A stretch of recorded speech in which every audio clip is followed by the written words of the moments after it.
I read this article today by RT. It's called "Cops Shoot a Diabetic Teen After a Car Crash." Well, they didn't really shoot him; they tased him. I guess they wanted to use "shoot" for a headline.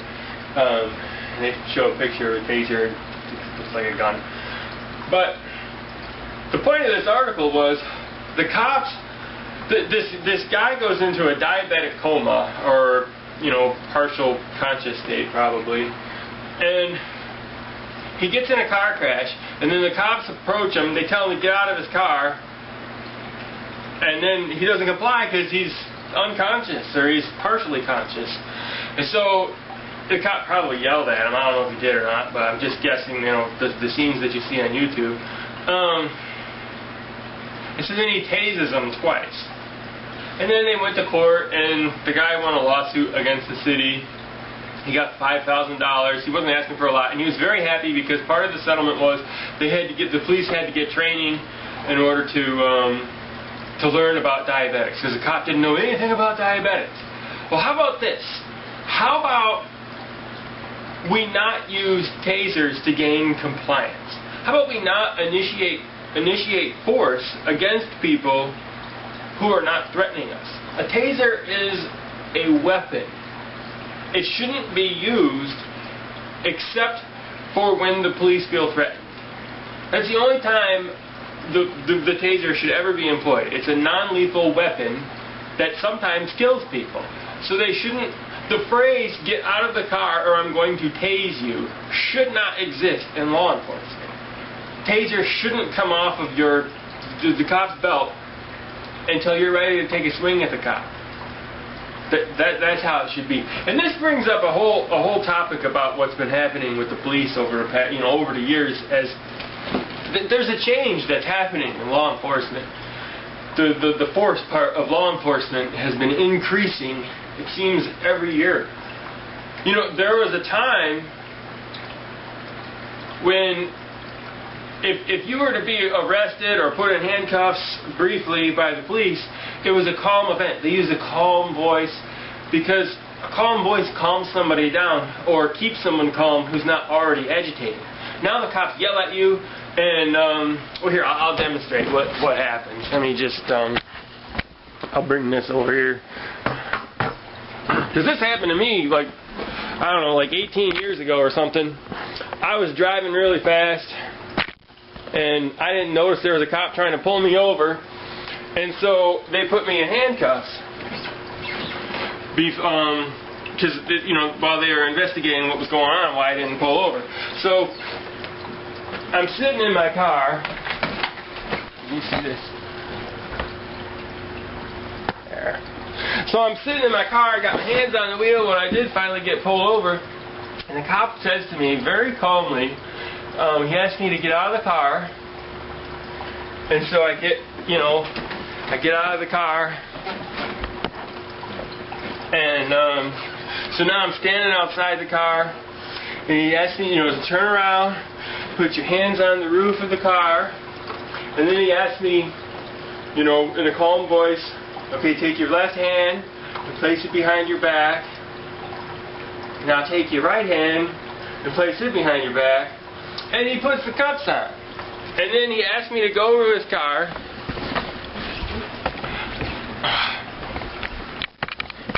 That's great camera work, isn't it?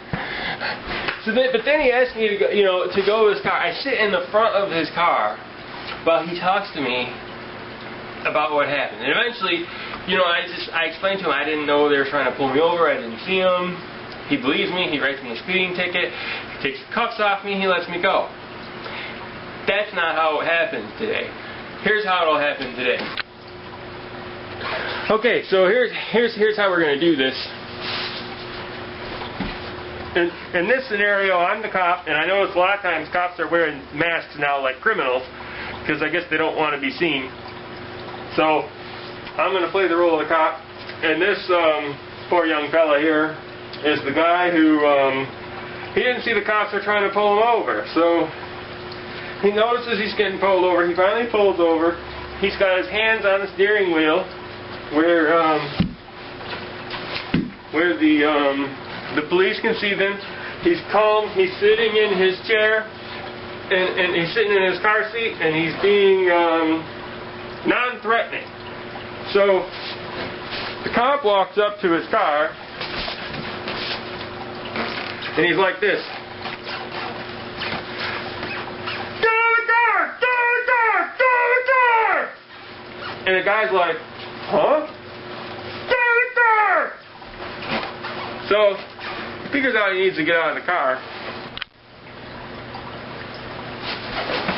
So the guy gets out of the car, finally does what the police tell him to do, after a moment of surprise, and then the police are like, get on the ground! Get on the ground! Get on the ground! And the guy's like, huh? Because the average person, the average adult person doesn't lay on the ground, alright? I can't, you might go years without ever laying on the ground. So the last thing that's going through your mind is that when you got in your car and going on this trip, that you want to, lay on the concrete. You're not thinking about laying on the ground. So when the police tell you to lay on the ground, it catches you a little off guard. So there's some hesitation. But the police today have absolutely zero tolerance for hesitation.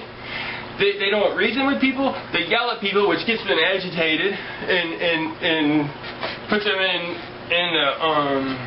a state of defense because they're being yelled at. There's nothing being done to calm this person down, and he's already pretty calm because you can see he's not moving a whole lot. So he doesn't respond within the first 3 seconds of being told to get on the ground, and the cop yelling at him 3 times. So that's where we're at now. So he says, get on the ground! Get on the ground! Get on the ground!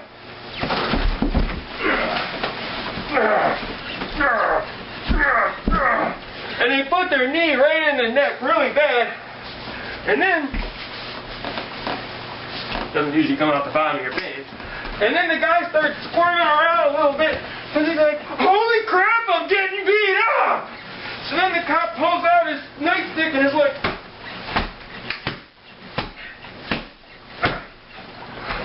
and then the other cop finally comes along, and there's still a knee in his neck, and the other cop finally goes,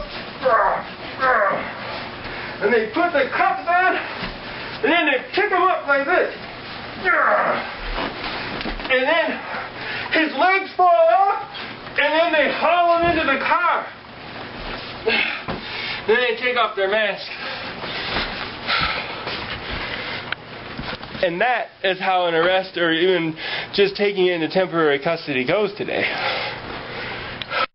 So the big problem that we have now with the police is the state has a policy that is violence first. Almost every encounter is a violence first encounter. They want instantaneous compliance, or there's violence. And sometimes they bring violence even without giving you an option to go peacefully. And it's just wrong, and it's just an example of how the government is getting out of control. Just after I wrapped up this video, I noticed the headlines on my screen. I'm just going to read them off to you. Blind justice. Cops taser disabled man mistaking walking stick for samurai sword. 12-year-old girl tased in Victoria's Secret store. Florida cops taser on man for jaywalking. A weird way they wrote that.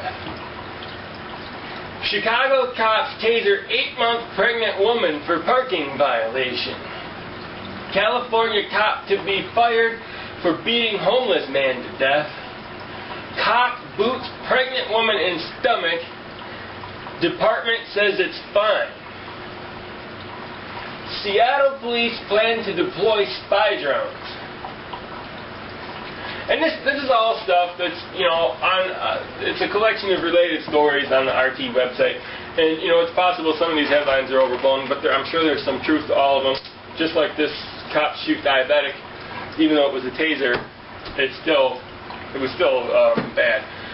And then also, if you go all around YouTube, you see all kinds of videos of this stuff happening live. The thing with the knee and the neck, I didn't make that up. There's videos of cops doing that all over.